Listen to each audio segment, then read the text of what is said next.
La puissance d'une matrice. Alors, un peu de vocabulaire avant de commencer. Quand on a une matrice carrée, on appelle première chose la diagonale du matrice. Cette diagonale qui est là, où chaque coefficient est au même première ligne, première colonne, deuxième ligne, deuxième colonne, troisième ligne, troisième colonne. Donc on appelle une diagonale d'une matrice, bien sûr quand on est sur des matrices carrées. Voilà, uniquement cette diagonale, elle nous intéresse. On peut aussi avoir des matrices diagonales. La matrice diagonale, c'est une matrice où sur la diagonale, il y a des réels et tous les autres coefficients sont nuls, égal à 0. Voilà. Donc cette matrice, on la rencontre dans plusieurs exemples. Alors on peut calculer la puissance de cette matrice, c'est-à-dire, on va prendre par exemple, là je vous ai mis la matrice 3. Alors pourquoi un 3? Parce qu'elle est de dimension 3. 3 lignes, 3 colonnes, c'est une matrice carrée. Je la mets au carré. Pour mettre au carré une matrice diagonale, vous mettez au carré chaque coefficient. 3 au carré, ça fait 9, moins 1 au carré, ça fait 1, 2 au carré, ça fait 4. Si j'avais là cette matrice à mettre au cube, c'est-à-dire la matrice multipliée par elle-même, multipliée par même, d fois d fois d, et bien il suffit de mettre chaque coefficient au cube. 3 puissance 3, ça fait 27, moins 1 puissance 3, ça fait moins 1, et 2 puissance 3 qui fait 8, qui est égal à 8.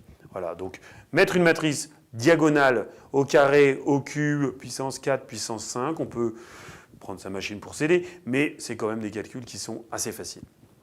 Pour une matrice autre que diagonale, mais attention, une matrice carrée obligatoirement, on peut calculer la puissance d'une matrice. Alors A au carré, si A est une matrice carrée, A au carré, c'est A fois. Vous prenez votre machine, ou vous à la main, vous calculez la matrice multipliée par elle-même en faisant attention, la colonne qui multiplie la ligne, etc., etc.